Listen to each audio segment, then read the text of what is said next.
and welcome to this episode of Who Gets the China, where, as you know, we are trying to save our sanity while caregiving for our aging parents. And something that has been brought to my attention by a couple different listeners is that there's a category of people that aren't in touch with their parents, but their parents are still aging. And so this brings up a different set of feelings and challenges. And so I thought it would be really great to talk about those. And my dear friend, Jacqueline, has offered to be our guest today and talk us through some of the unique things that happen when you're not in touch with your aging parents. So thanks for being here. Thanks for having me. So we've talked a lot about the struggle of being a caregiver for aging parents, right? But a lot of families don't fit the traditional mold for whatever reasons. And some people are estranged or disconnected from their loved ones. So I wanted to talk about your experience and share, whatever you feel comfortable with, helping us understand how it looks in your life dealing with aging parents that you're not in touch with. I know your dad had passed away some years ago, and your mom lives in the same state, but not super close by. And I know that you haven't been in touch with her for a while. So, do you just want to give a little bit of background about how long you kind of haven't been in touch with them? And do you have contact with other members of your family, just to kind of give us a little bit of background? Sure. So I broke ties with my family in autumn of 2009. So it's been 16 years. And I really appreciate this topic. I'm glad that you're covering this topic because I feel like it's one that a lot of people avoid discussing. Um, a lot more people are estranged from their families than I ever realized until I went down that road. So, you have some contact with a sister-in-law and a little bit of contact with some nieces and nephews. So, do you still get information about your mom from them? I do get information about my mom sometimes from my aunt.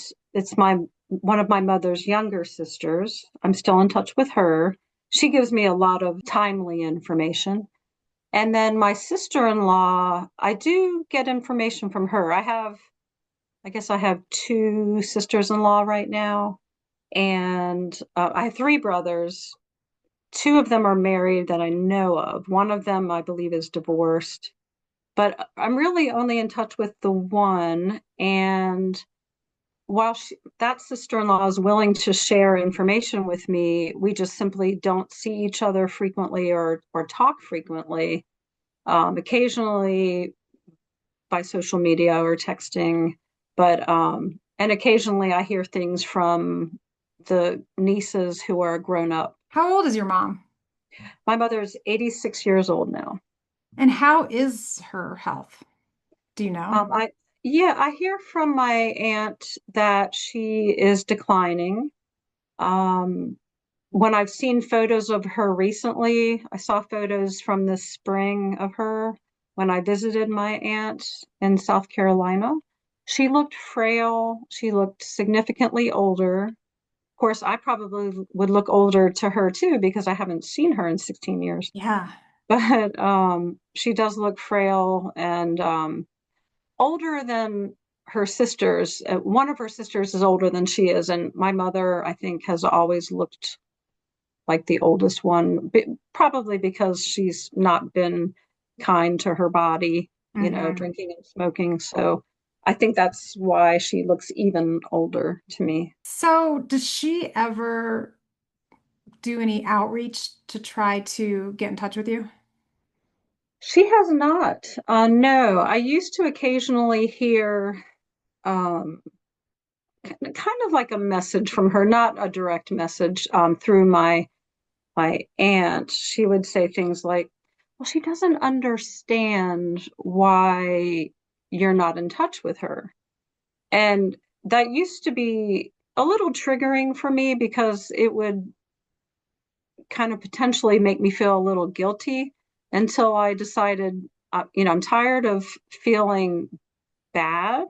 So I sent my mother a short, direct letter in case she didn't know, which she claimed to not know why I wasn't in contact with her. So I kind of spelled it out for her, and sent her that letter. It's been quite a number of years now, and I never heard anything back from her, which I didn't expect to anyway. It was more just to get it off my chest, like, okay, well, since you don't seem to understand, let me lay it out for you.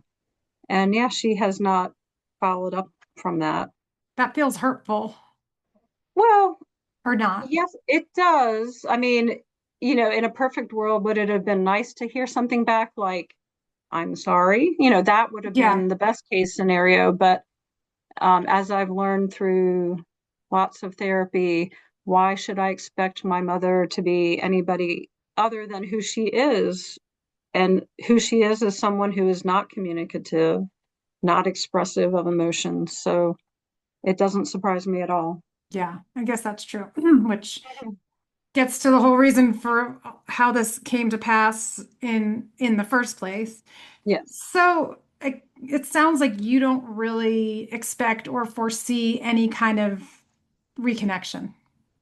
I don't. I don't have the desire. It seems highly unlikely. I can't picture a scenario where I would reach out. And I also can't picture a scenario where she would reach out. She doesn't strike me as someone who has regrets, or if she does, she doesn't strike me as someone who's willing to make amends with anyone. I don't think I've ever seen her do that with anyone in her life. So, yeah, it seems unlikely to me. Yeah, it's conceivable, but unlikely. Anything is possible, and I'm not ruling it out as if I'm not saying I'll never talk to her again. It's more that um, I just can't picture it happening. But anecdotally, I've heard of people whose, parents celebrated their 90th birthday and kind of had a reconciliation with one of their prodigal children. So that's heartening to know that people are capable of change. I certainly don't expect it, but I know anything is possible. What are some of the things that are unique to someone who's not in touch with their parent as their parent ages? Like, what are some of the feelings and emotions that come up? There's a lot of feelings and emotions, and I don't want to judge them as good or bad emotions, but certainly a feeling of loss. Hmm. And for me, that is what might be called a limbo loss or ambiguous loss, ambiguous grief. And for me, that looks like loss of a mother I never really had. And it leaves me in a perpetual state of limbo in some ways, and there's no real closure. Um, so there's the grief, and some sorrow associated with that, which can lead to feeling isolated. It's not like when a parent passes and there's, a funeral and there's public recognition and support for that loss. It's it's grief that, well, it's just a different kind of grief, I guess you would say. If a parent passes of a friend of mine, I'm going to reach out to them and send a condolence card and call them and check in on them because there's like a very specific event that's happened that triggers you as the friend of that person to reach out. But in your case, I mean, I haven't never thought to do something like that, but of course, you are experiencing this very long-term limbo, ambiguous grief. I see what you're saying because other people aren't acknowledging your grief because it wasn't an event. Right. But I guess you'd say it's important for me to be mindful of that and aware and process it in a way that makes sense for me. I mean, there's part of me that feels like my mother's going to outlive everybody because, good old Billy Joel, he's saying only the good die young. And, Yeah. and I feel like my mother she probably doesn't want to share what she has accumulated over her lifetime. She's never been a very generous person. So I could see like her somehow clinging to, everything she has and holding on longer. Like I have joked that she'll outlive me. Um, And she's a stingy person. She's been stingy with money, but even, I mean, she's been stingy with her love. She's been Hmm. stingy with her emotions. So it's hard to picture her wanting to like bestow her estate onto, my brothers or anyone really. The whole genesis for really who gets the china is this processing of your parents' stuff, right? Whether you want it or you don't, or they don't want to give it to you, or they can't bear to throw it out. It's the physical manifestation of your family's life and history together.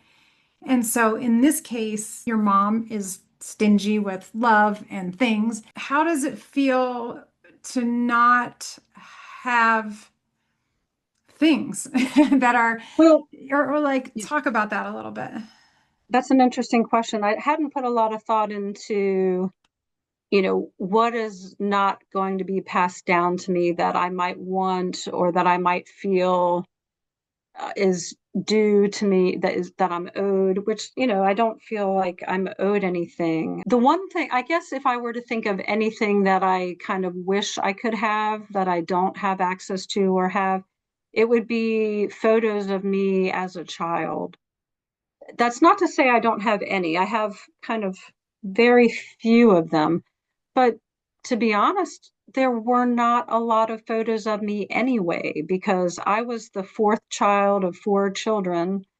So by the time they got to me, they just couldn't really be bothered to take a lot of photos of me, which I'm not trying to suggest that I'm unique in this situation. I think when parents have multiples, it's common Yeah. for the first kid to get lavished with all the attention and all the gifts and the presents and toys and things and the tens of thousands of photos and videos taken, and by the time they get to the last one, it's like, oh yeah, this is them in the hospital and this is them starting elementary school. And I mean, And there's a here they little are bit of a graduating from gap. high school. Yeah, right, there's a little bit of a gap.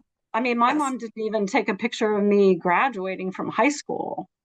Like, there's no cap and gown photo of me. Oh So my gosh. yeah, I know. It's kind of boggles my mind. It's like just another moment when I see how other friends and their families, their lives have played out. Like, of course, you have the obligatory cap and gown picture. It's like, oh, that's funny. I don't have one of those. Yeah. But Oh, and that's, that's a yeah, lot yeah. to Some think of that about I that. don't always realize until later. Like, there were plenty of times I've had conversations with you, like when we were freshmen in college, like, oh, I guess it's not normal for parents to do XYZ, or like, I got there and your parents were moving you in and your sister was there. And it's like, oh yeah, my parents, where are your parents? They're not here. They went on a trip. I'm not sure if I'm really answering your question, but as far as anything that I might think I want or need, there's really not much of anything. I don't need a lot of reminders of, the family I would have wished I had that I Yeah. didn't have. I have a handful of like childhood toys and but other than photos that would be nice to have. And if I had children, I might feel a little more strongly about this, like, oh, maybe they want to see pictures of me as a child, but so there's not that part of it. When there's maybe more negativity, like, yeah, I can see that you're like, I don't want her stuff. Like I don't need it. Yes, and to your point, though, I love the name of your podcast, "Who Gets the China." My mother did have a set of china, or probably still does. And as a child, and even maybe as a young adult, I would beg her at holidays, "Oh, please, can we use the china for Thanksgiving or for Christmas or whatever special occasion?"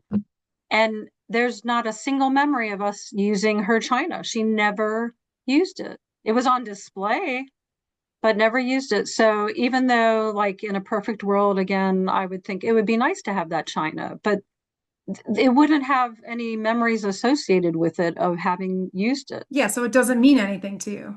Right. Yeah. Something I was thinking about as we were preparing for this conversation is that because of our age and where we are, whenever we get together, we are sharing funny stories, annoying stories, heartbreaking, whatever the stories may be about our parents, because we all have parents that are aging. And it got me wondering, you're really one of the best listeners I know of anybody that's in my life, and I really appreciate that about you. But how does it impact you when like we're all together sort of sharing the trials and tribulations that we're going through, but your experience is different? Thank you for asking that. That's a really thoughtful question. Mostly, I feel like I'm dodging a bullet, you know, and so in a good way, like, whew, thank God I'm not having to deal with taking the keys away from one of the parents. But I think kind of what you were getting at, it can also feel isolating. Um, on on occasion, I can feel strangely left out of things. And it's not unlike how would feel in the past when our group of friends would talk about raising toddlers and the trials and tribulations of that, which, I know from having been a toddler, having babysat toddlers, that that's challenging, but I don't have children of my own.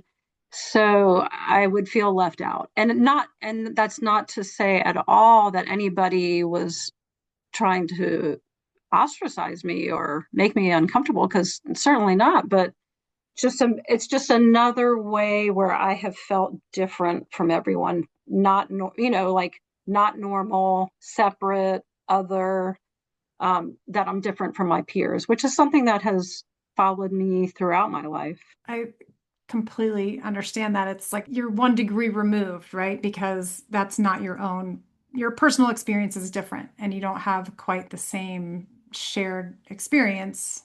Yeah, it's just kind of a reminder of how I didn't have that sense of belonging. I came from a family that wasn't small. I mean, I think of it as a large family, a family of six, four kids and two parents, but I never felt like I belonged. And so it is a little bit of a reminder of that.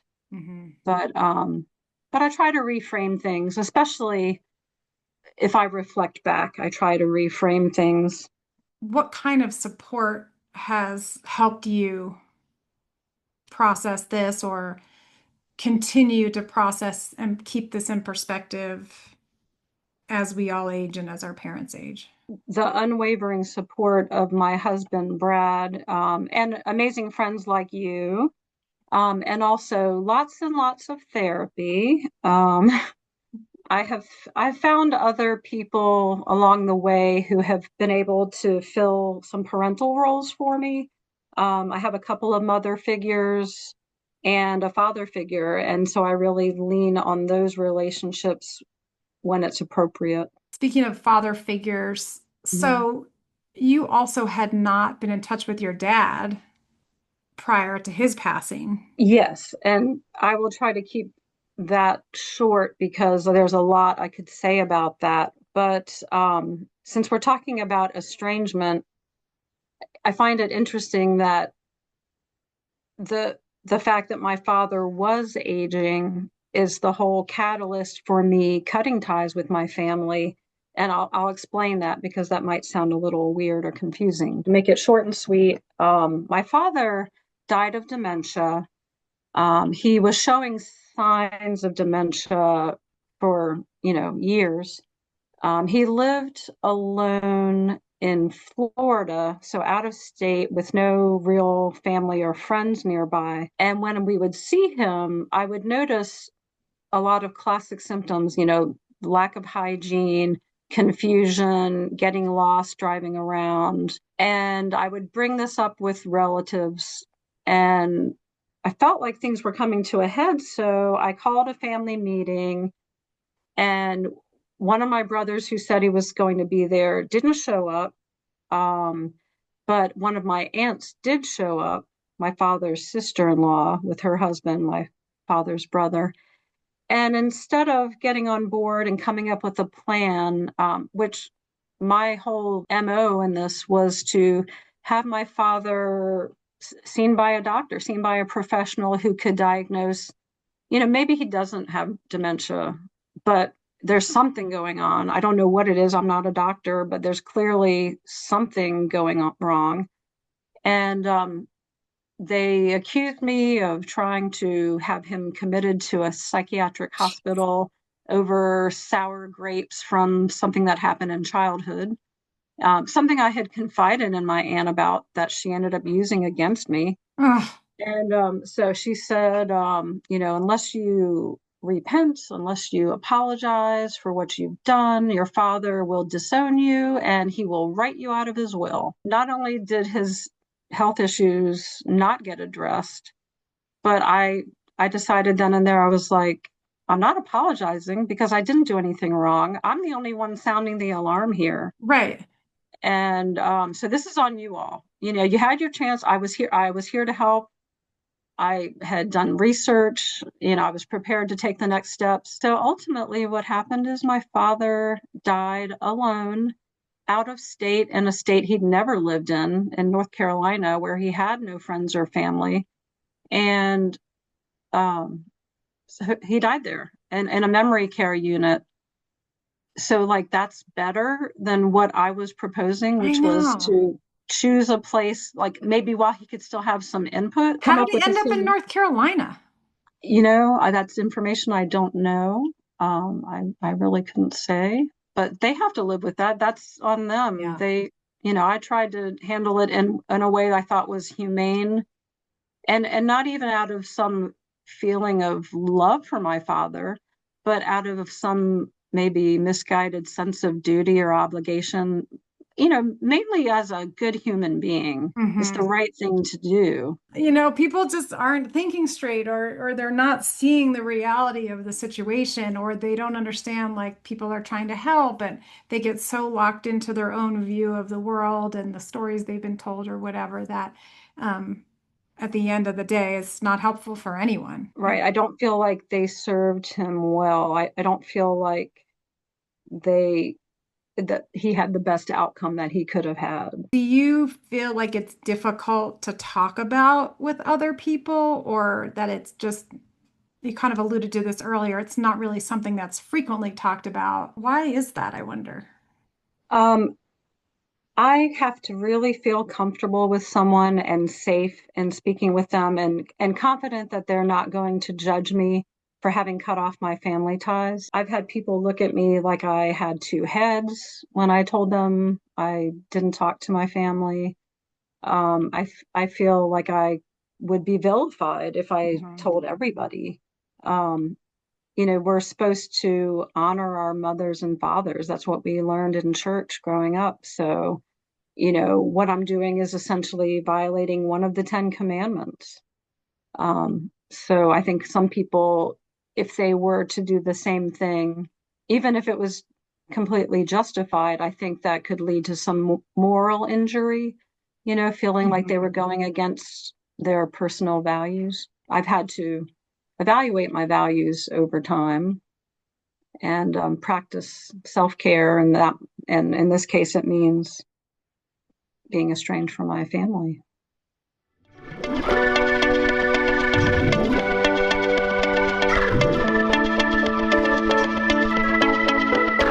I was at a seminar the other day, and the woman was talking about self-care and compassion for yourself as a caregiver, because oftentimes the expectations that we set for ourselves are really high and unrealistic.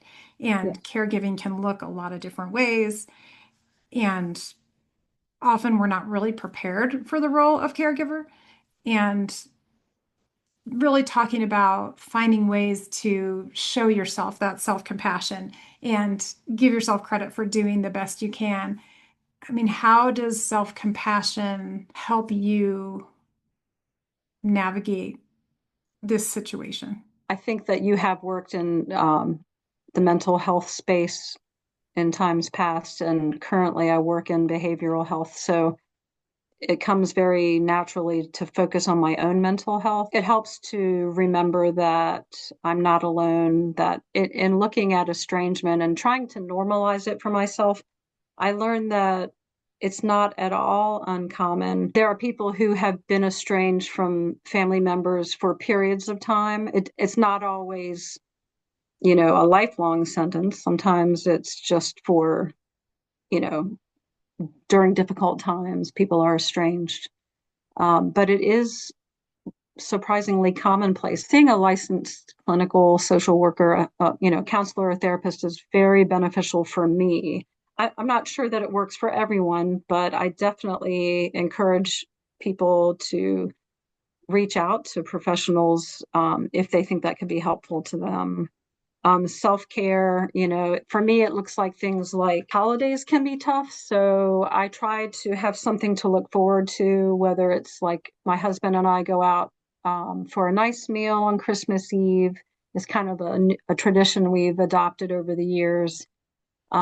Mother's Day is really difficult. So for self-care, um, I've gotten my husband, Brad, he gives me flowers every year for Mother's Day, sort of Oh. acknowledges that I'm like, a cat mom, but also that it's not Mother's Day is difficult for me. So it has been even when I was not estranged from my family. It's always been a challenge to shop for a card that is not overly saccharine and sickeningly sweet. And that, you know, so it's hard to strike that balance. So it's a nice. I try not to focus on the difficult parts of Mother's Day, but more how I have mothers who fill that role for me in other ways and how I fill it for myself. It might be worth noting that I had taken a workshop many years ago before I was estranged from my mother. It was called Finding Mother Peace, and when I look back now on that workshop, I feel like I have been able in some ways to find that peace um, with my mother, at least, inside me. Hmm. Um, it, if nothing else, what I got out of that workshop, I've read the books, I've been in the groups, I've talked about my relationship with my mother ad nauseum over many years. And I can at least acknowledge that my mother is a woman outside of the fact that she's my mother. She was a woman before she ever had me. And, she had a life before she had kids and before she, became a mom. So for me, that's actually pretty big because it's hard to think of your mother as being anything other than your mother. I know, it's so true. I think partly also something that's valuable for me in this conversation is that for my mom, like, and not to reveal her whole life, but like she was estranged from her dad. And for, I don't know, lots of complicated reasons that I don't even know if she understands. But I think it's really impacted her a lot in a lot of ways, but especially later in life too, as you're just grappling with things. And like, I don't think she was really ever to have the kind of reconciliation with him that she might have wanted. I mean, he did write her a letter and tried to kind of explain some of the things that went on, but it was like just too little too late, really.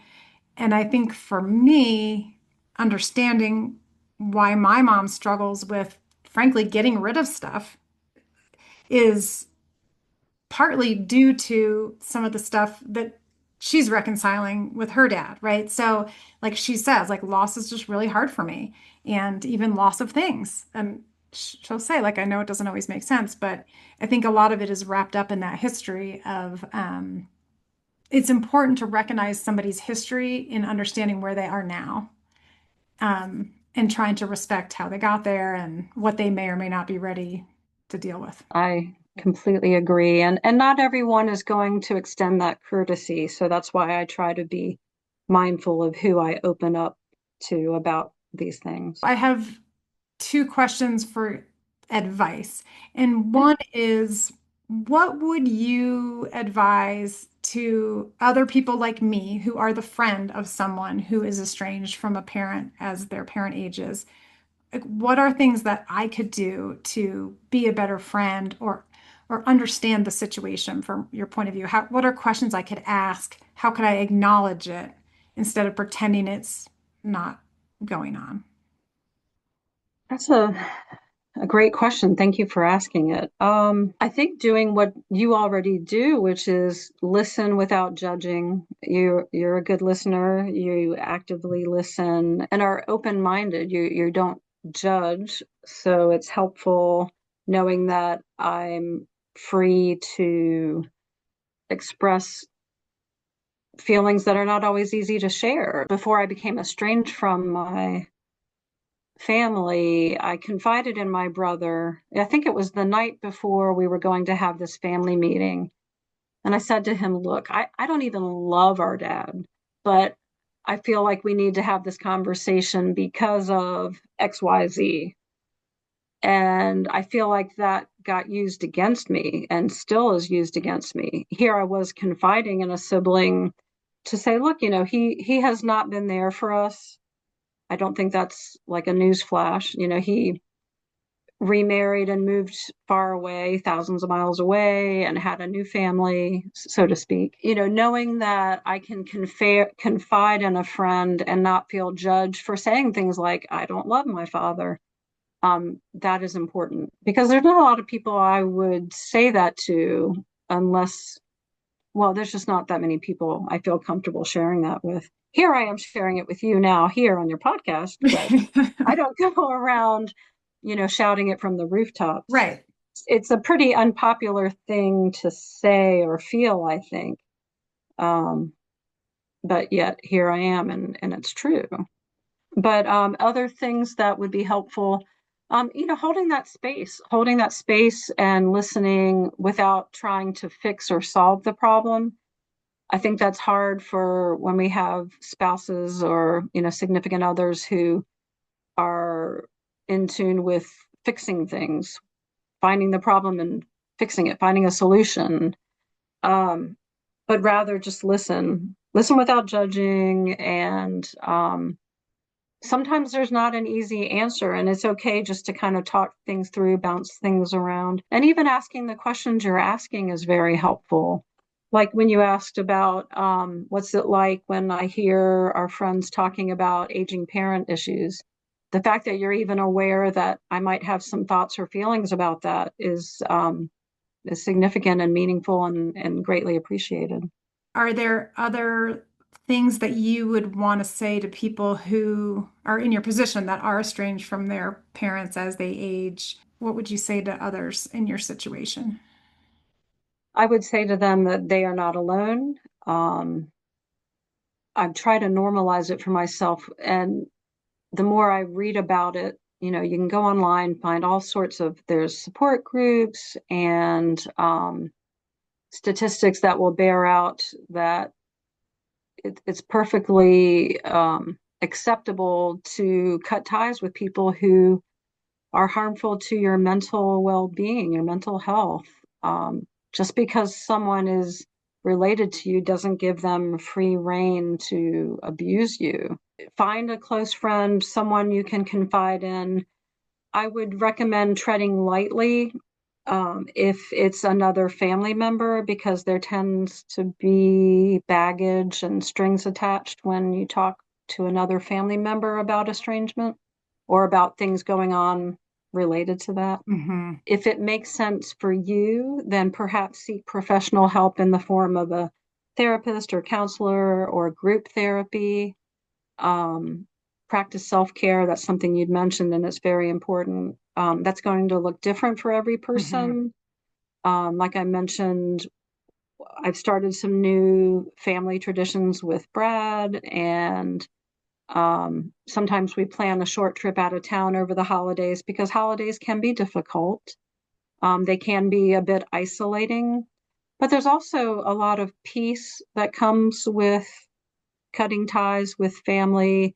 It removes the inevitable family drama when one gets together with their relative. I don't care how great your family is, there's always going to be some kind of drama. Oh, yes, there is. And I don't miss that at all. And it's kind of worth mentioning, I think, that estrangement creates a complex and painful dynamic. And I think it's worth acknowledging that estranged parents have difficult experiences also. They have grief, they have struggles, and they have this silent loss that they're experiencing. So I do acknowledge that.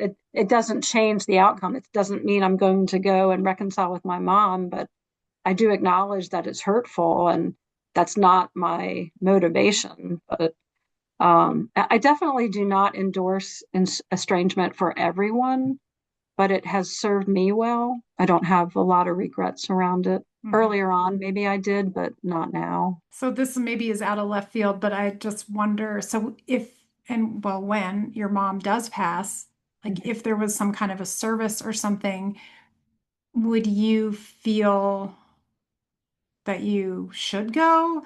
Would you go? Like, have you ever thought about that? I have thought about that. I would feel that I should go for sure. I also believe that I will not go. I can tell you how that played out with my father. My father died about 9 years after I became estranged from him and the rest of my family. So, it was uncharted territory for me. He was buried in Pittsburgh, Pennsylvania, and which is where he was from. And so I contacted, this might be useful, hopefully, perhaps, to someone in a similar situation. Contacted the funeral home, spoke plainly with the funeral director and explained the family situation. I didn't go into great detail. I just said, look, I'm estranged from my family. I know my father's service is happening there. And they were very accommodating to me. I can't say enough good things about how they handled a difficult situation, which leads me to believe that, as I was saying earlier, I don't think estrangement is that unusual. Hmm. Be willing to lay it out there if you feel like it's helpful. I let the funeral home know that the situation and that I wanted to see my father, but that I did not intend to participate in the funeral. And they arranged it so that I could arrive before the funeral, um, view my father's body, say my last goodbyes, such as it was, and never once had to run into or speak with any of the other family members I didn't want to encounter. So I was grateful to the funeral home for arranging that for me. I remember that. I forgot about that, but now that you're telling me, I recall that. And you're Mhm. right, it must be not that out of the ordinary. They They, must make yeah, accommodations like that with pretty good regularity. they didn't balk at it. They didn't seem confused or surprised. You know, I do have some concerns or reservations about the time when my mother passes because I feel like my brothers will have wised up. They may anticipate that I might try to do a similar thing and perhaps try to make it difficult just because they can. They may not. They might surprise me in a good way, but I don't know how easy it would be to do the same thing. Of course, it's a different funeral home too, but I'll cross that bridge when I come to it, I guess. Mhm. It's just again another path that you have to navigate where there's not an expected way that it's going to go. And I just think probably for you, there's lots of things like that where there's no roadmap, or not no roadmap, but not a familiar one. Yeah, I don't have a lot of peers I can lean on to say, how did you handle this? Because, there's just not a lot of examples of people I know in similar situations. Well, is there anything else that you wanted to share that I didn't ask about? One of the benefits or one of the outcomes of me cutting ties with my family is that I feel like I can be authentic. I feel like I can be who I am, be my real self. And that's something that I could never do when I was involved with my family, still in contact with them, talking with them. I never felt like I could be myself, and now I'm genuine. I'm who I am, and it's okay if they don't accept that. You're awesome. Oh, thank you. Well, so are you. Well, I mean that. You're a dear longtime friend and you're a special person and you are always putting other people first. And, I know that this conversation, we talked about it for a while. Like, is it something that we wanted to do? And I know it's hard to kind of put yourself out there and share that really true side of something that's going on for you and how it impacts you. So I know it's important for other people to hear it and to connect with it. when I was listening to this geriatric therapist talk the other day about caregiving, and kind of one of the predominant themes was shared humanity, right? Common humanity, that we all feel less alone when we can identify with others who are wearing similar shoes. And so I just really appreciate you being here to share this point of view, which I feel like is not commonly addressed. Well, So thank you. I feel like there's a lot of pressure for people to be nice and play nice. And being estranged, I can accept that maybe I'm not being nice, but I'm a good person. And that's what matters. beautifully said. Well, Amen, thank you. sister. Well, thank you so much for taking time to be here and be open and honest and thoughtful with us. And I know that people will appreciate hearing your story and your point of view. If you're listening to this episode and it resonates with you, please share it with somebody else and seek out some support for yourself. Thank So, you, Kirsten. thank you, Jacqueline. Until next time. Who Gets the China is written and hosted by Kirsten Mao, produced by Aaron Bryce of Blue Ogden Productions. Our theme music is composed by Greg Fellman of Wind Sand Productions. Our cover art is by Jen Beam of Gigawatt Studio. For more stories and expert advice, follow along on Substack or at www.whogetsthechina.com. If you enjoyed this episode, please share it with someone who might appreciate the conversation. And don't forget to rate, review, and subscribe wherever you get your podcasts. Until next time.